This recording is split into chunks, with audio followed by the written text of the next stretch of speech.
शादी के बाद अनैतिक संबंधों ने परिवार को तबाह कर दिया। अनैतिक संबंध बर्बादी के कारण होते ही हैं। वो अभी शादी 10-11 साल पहले हो चुकी थी। सब कुछ ठीक ठाक चल रहा था, बच्चे भी हो गए थे, लेकिन हवस यदि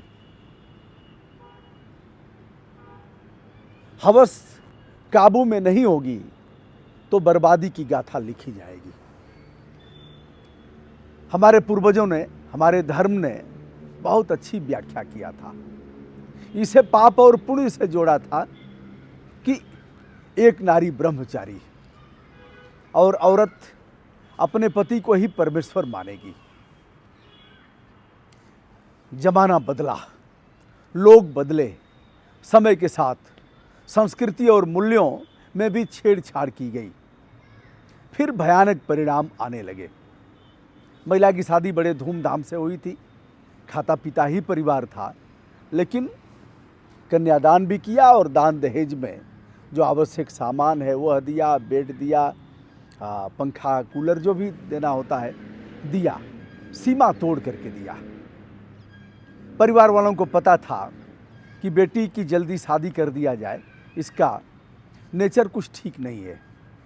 शादी हो गई, कुमारी की शादी हो जाती है, संतोष से जाती है ससुराल, 2 बच्चे भी हो जाते हैं। लेकिन आदत की परिभाषा है जिसके किए बिन रहा न जाए। हवस शांत नहीं होती है। अब कुमारी के संबंध जितेंद्र से हो जाते हैं। जितेंद्र संतोष के न रहने पर आता जाता है।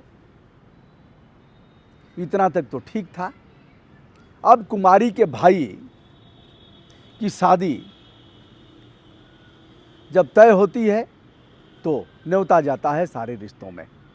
बहन थी, बड़ी बहन थी, निमंत्रण जाता है अंगद की शादी का, जिसकी उम्र 22 साल है।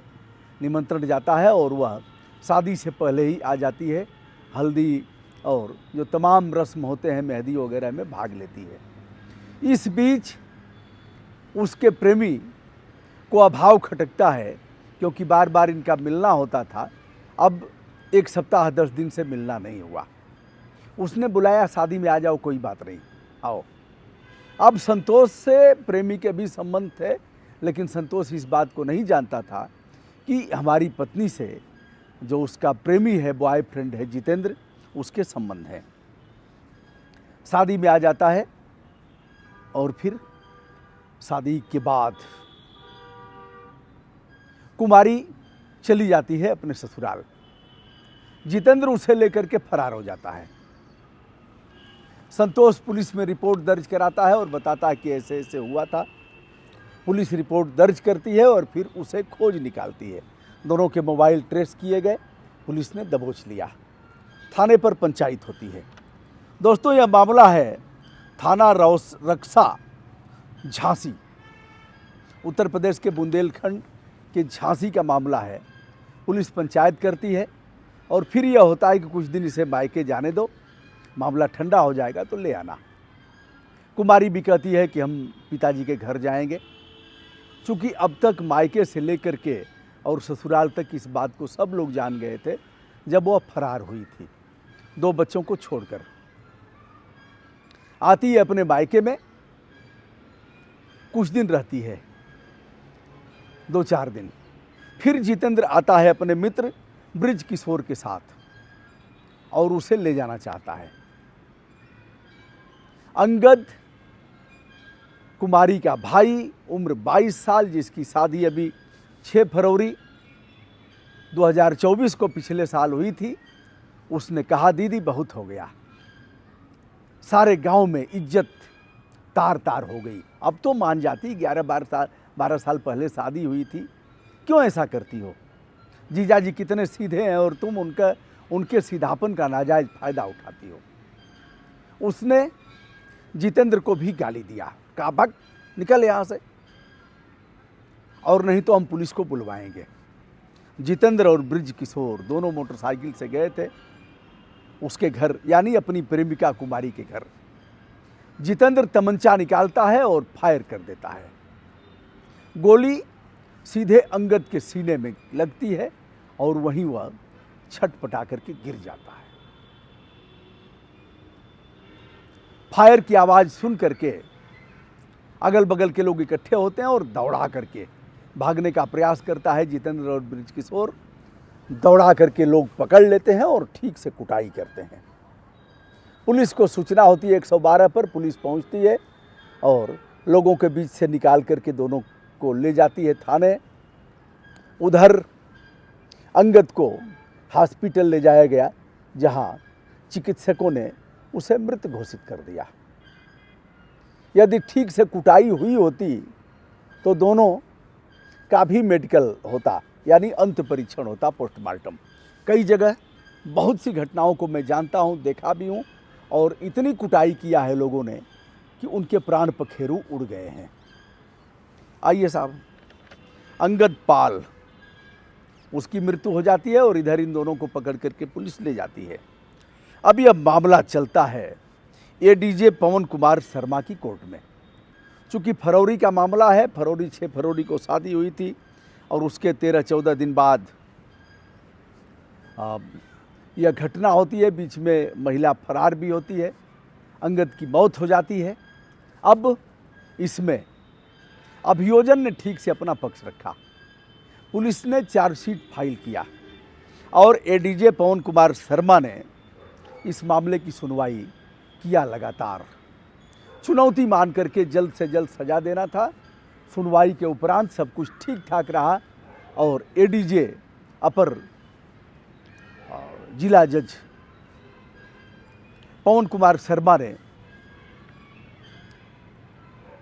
प्रेमी जितेंद्र को आजीवन कारावास की सजा एवं जुर्माना दोनों की सजा सुनाया। 55,000 जुर्माना और आजीवन कारावास, जेल में ही रहेगा जीवन भर। बृजकिशोर पर कोई सजा उसके ऊपर संभवतः नहीं हो पाई है। अब इस मामले में कुछ सवाल आपसे। संतोष और कुमारी दोनों की शादी हुई।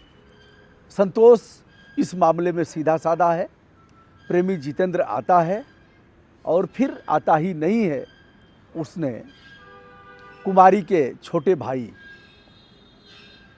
अंगद पाल की हत्या कर दिया।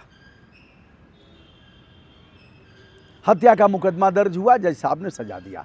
इस मामले में कुमारी पर कोई एक्शन नहीं हुआ, जो पूरे मामले की जड़ है। क्या उस महिला को इतनी सेक्स की हवस थी कि वह बर्दाश्त नहीं कर पाई? ठीक है, संबंध तुम्हारा चल ही रहा था। अगर तुम्हें संतोष नहीं था, संतोष से संतोष नहीं था तुम्हें, तुम्हारी नीड, तुम्हारी सेक्सुअल आवश्यकताओं की पूर्ति नहीं हो रही थी, तो तुम जैसे कर रही थी ठीक है, कोई बात नहीं। भाई के शादी में उसे बुलाने की क्या ज़रूरत थी? यदि वो आना भी चाहता था तो तुमने मना करके वापस कर दिया होता कि नहीं नहीं नहीं, इज्जत हमारी तार तार हो जाएगी, जो हो रहा है वही होगा। नंबर 1। नंबर 2, एक बार भगी, समझौता हुआ, परिवार में आई और फिर दोबारा जितेंद्र और बृजकिशोर को मायके में जाने की क्या आवश्यकता थी? क्या मना नहीं कर सकती थी? तुम्हारे वजह से तुम्हारा छोटा भाई, जिसके हाथ की मेहंदी, मेहंदी पुरुषों को भी लगती है, और जिसके पैर जो रंगे गए थे गुलाबी रंग से, वो अभी छूटा भी नहीं था, तुम्हारे भाई की हत्या कर दिया उसने, तुम्हारे प्रेमी ने। दोस्तों, क्या कुमारी पर भी एक्शन होना चाहिए? क्या जिस तरह से जितेंद्र पर अपराध दर्ज कराया और बृजकिशोर पर अपराध दर्ज कराया कुमारी के पिता और परिवार वालों ने, क्या यह मुकदमा, इसमें आरोपी कुमारी को भी बनाया जाना चाहिए था? आपके क्या विचार हैं बताइएगा। और अंतिम बात यह कि यदि ऐसा करेंगे, पत्नी अपनी पति के रहते हुए ऐसा करती है तो दंड भोगेगी, और अगर पति ऐसा करता है तो अभी दंड भोगेगा, और इसका खामियाजा पूरा परिवार, समाज और बच्चे भोगेंगे। दोस्तों, मैं हूं ब्रजभूषण दुबे। इस सच्ची घटना से, अभी तात्कालिक घटना है, इससे क्या सीख लेते हैं बताइएगा। विनम्रता के साथ अपना प्रणाम आप सभी तक निवेदित करता हूँ।